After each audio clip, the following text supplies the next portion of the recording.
She unzipped her designer bag in the VIP lounge and found it, my ring, and the note, right before the biggest meeting of her life. She froze, fingers trembling on leather, like the past had just crawled into her throat. I imagined her face, polished, poised, lips glossed and parted, cracking. She thought she buried me in silence. She forgot I bury cleaner.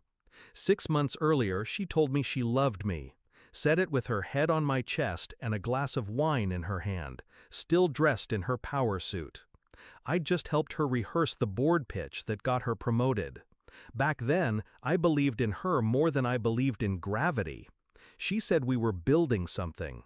She just didn't say it was on top of me. It started small, a text she flinched at, a trip that went from 3 days to just one more night. Then the scent, his cologne, not mine, on the scarf she swore was dry cleaned. Still, I waited.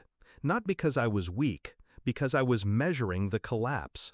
And when it came, it was quiet. An email left open on her laptop. He called her Miss CEO. She called him Plan B if this doesn't work. This was me. I didn't rage, didn't throw things or beg for honesty. I watched, studied, smiled in all the right places. She thought I was slipping away. I was slipping the knife under the table. She had this routine. Every major meeting, she'd bring her bag early to the airport lounge, like a ritual.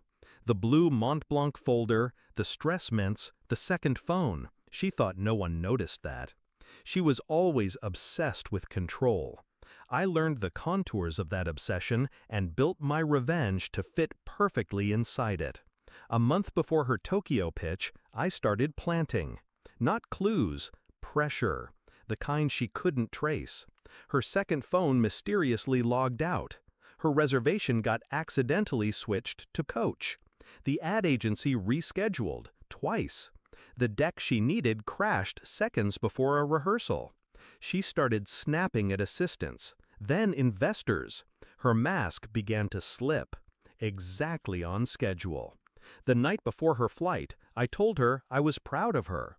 Slipped my ring and the note into the side zipper of her bag while she showered. She didn't notice. She never noticed the weight of things until they exploded. The note was simple, just 12 words. You lied to the one man who kept all your secrets safe. No signature, just the ring beside it. Once hers, once mine. Now evidence.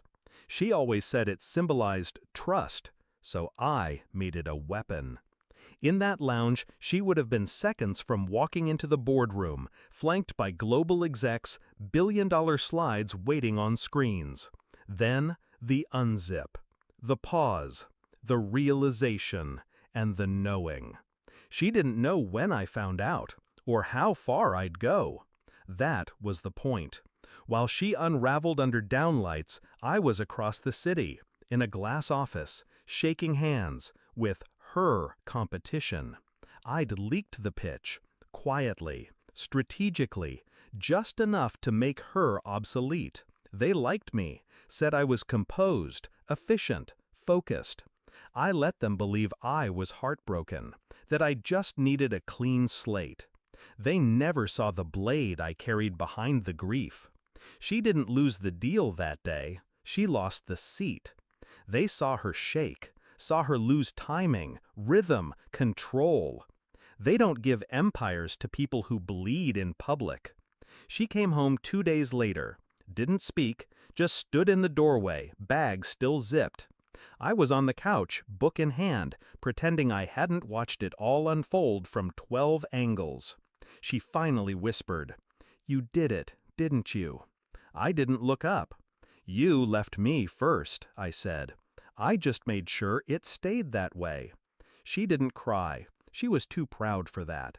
She just sat down, stared at her hands, and finally understood. All those things I helped her build, they were under my name. The patents, the domain, the prototype. She used me for my mind, forgot it came with memory. I left that night, took nothing but my coat. She kept the apartment, the view, the clothes, but everything else, the respect, the reputation, the edge, was gone. She still walks into rooms like she owns them, but now people glance, then whisper, then look away. I didn't need to destroy her, just remind her who held the match. Some betrayals don't need noise, just a quiet moment, a ring in a bag, and the perfect time to unzip.